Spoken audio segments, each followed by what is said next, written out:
Welcome back to The Explainer. So today, we are jumping into a really fascinating story, pulled right from Charles Duhigg's book, The Power of Habit. It's all about data, psychology, and how that simple trip you take to the store is, well, a whole lot less private than you'd ever imagine. All right, so let's get right into it. This all started with a huge, and I mean billion-dollar question. Back in 2002, marketers at Target went to their new statistician, a guy named Andrew Pohl, and they asked him this. They basically wanted to know if they could tap into one of the most profitable, most habit-shattering moments in a person's life. Yeah, having a baby. And even Pohl himself knew that what they were trying to do here was, well, it was walking a very fine line. I mean, this guy was obsessed with using data to figure out why we do what we do. But this was getting really personal. So, to really get how they pulled this off, you first have to understand the absolutely massive, almost unbelievable amount of data Target was collecting. And I'm not exaggerating. They were tracking every single person who walked through their doors. Okay, so here's how it starts. It's with something called a guest ID number. Think of it like a digital fingerprint that follows you literally every time you shop. It doesn't matter if you use a coupon, swipe a credit card, or even just visit their website. Bam, it all gets tied back to this one unique code. And this is where it gets kinda crazy. Target isn't just tracking what you buy in their stores. Oh no, they're building a complete 360-degree picture of your entire life. How? They go out and buy huge amounts of data from all sorts of other companies. And then, you guessed it, they link it all right back to your guest ID. So why the laser focus on pregnant women? Well, it's because new parents are basically the holy grail for retailers.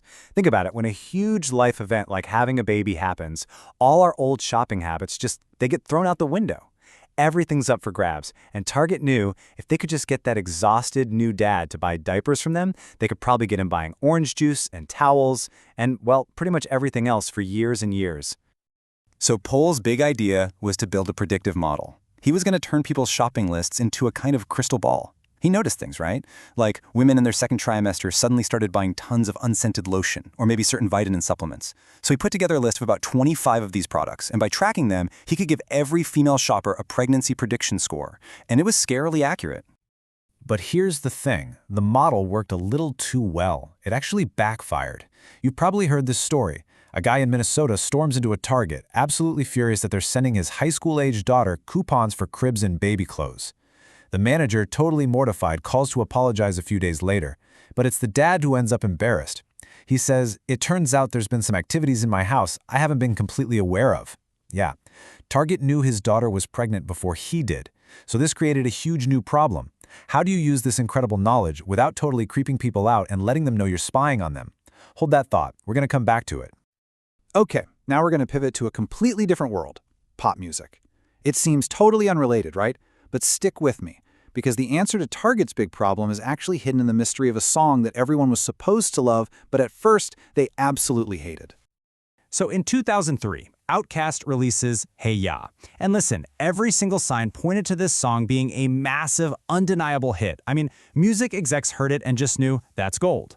They even ran it through a predictive algorithm called Hit Song Science, and it came back with one of the highest scores it had ever given a song, a guaranteed smash. But here's the bizarre part.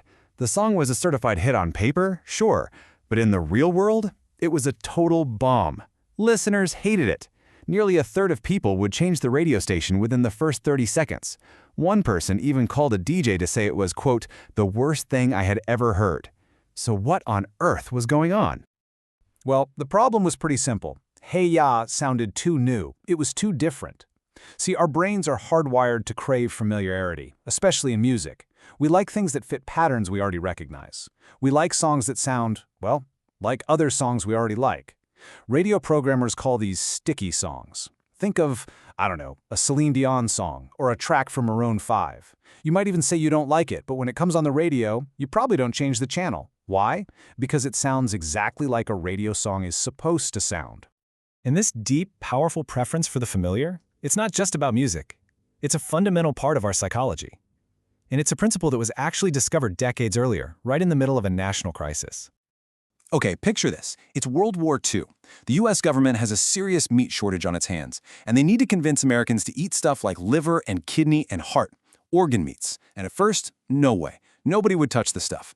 But then, researchers stumbled onto the secret. The only way to get people to try a new food is to make it seem familiar. The big insight was surprisingly simple, really. We're much more willing to accept something new if it's wrapped in something we already know and love. So what did they do? They put the liver into a familiar meatloaf. They baked the kidney into a savory pie. And just like that, consumption went through the roof. They successfully disguised the unfamiliar by hiding it in the familiar. And that one single insight, dressing up the new in something old and comfortable, that is the key that unlocks both of our mysteries. It's how you turn a weird, alien-sounding song into a massive hit. And it's how you sell diapers to someone without being a total creep. So the radio DJs finally figured it out. They cracked the code. They started doing something called sandwiching.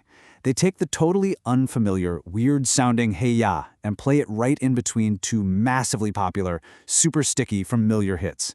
So you'd hear a song you knew, then "Hey Ya," then another song you knew. The new song was suddenly camouflaged, making it feel safe and comfortable to our pattern-loving brains. And guess what? Target did the exact same thing. To solve their creepy problem, they started sandwiching the targeted coupons. So, right next to the ad for diapers and baby lotion, they'd stick a coupon for something totally random, like a lawnmower. Next to the crib ad, a coupon for wine glasses. All of a sudden, the whole mailer looked completely generic, completely random, and not at all like a piece of targeted surveillance. And the results? They were absolutely dramatic. By making Hey Ya feel familiar, the number of people who changed the station just plummeted.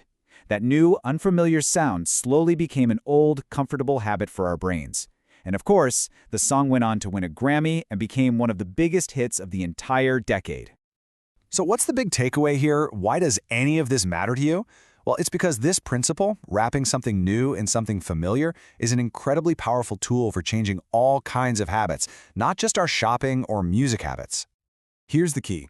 If you want to start a new habit in your own life or even encourage it in someone else's, you have to connect it to an old, existing one. For example, the YMCA discovered that people are way more likely to stick with an exercise routine if it satisfies a pre-existing social habit. In other words, the new habit of going to the gym gets wrapped in the old, comfortable habit of just hanging out and making friends.